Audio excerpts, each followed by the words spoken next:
பார்வதி கமருதீனை வச்சே இந்த பிக் பாஸை முடிச்சிருவாங்க போல். சண்டை போட்டாங்க, சரி பிரிஞ்சிருவாங்கன்னு பார்த்தா இப்போ ஹோல் ஹவுஸ்மேட்ஸும் இதுக்குள்ளே மாட்டிக்கிட்ட மாதிரி இருக்குது. இவங்களை பார்த்தாலே பயப்படுறாங்க. இவர் ரெண்டு பேரும் திரும்ப சேர்ந்துட்டு திரும்ப சண்டை வந்துருப்போன்னு பயப்படுறாங்க.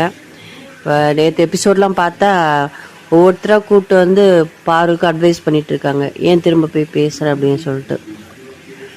ஏன்னா எல்லாருக்குமே இவங்க அந்த ரொம்ப அக்ரெசிவாகி சண்டை போடுறாரு கமருதீன்.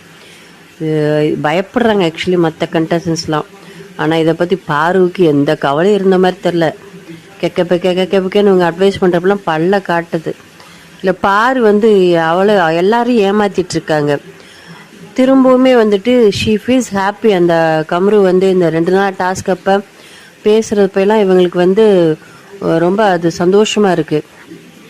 அதாவது கேர்ள்ஸ் எல்லாம் வந்துட்டு ஒரு மாதிரி டாக்ஸிக்கான பையனை தேடி போகிறது, அவன் எப்பயாவது ஒரு வாட்டி ஒரு சாஃப்ட் கார்னர் காமிக்கிறது அவங்களுக்கு பெரிய ஒரு லவ்வாக தெரியுது. அதுக்குள்ளே தான் வந்து பார்வதி விழுந்த மாதிரி தெரியுது.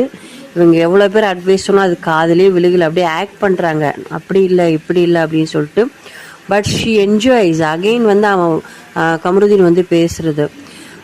அட் த சேம் டைம் வந்துட்டு அவங்களுக்கு வந்து ஒரு எமோஷ்னல் சப்போர்ட் உள்ளே தேவைப்பட்டுகிட்டே இருக்குது.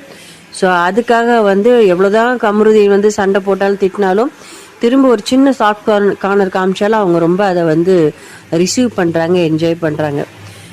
ஸோ இந்த வீடியோ உங்களுக்கு பிடிச்சிருந்துச்சு அப்படின்னா மறக்காமல் சப்ஸ்கிரைப் பண்ணுங்கள், லைக் பண்ணுங்கள்.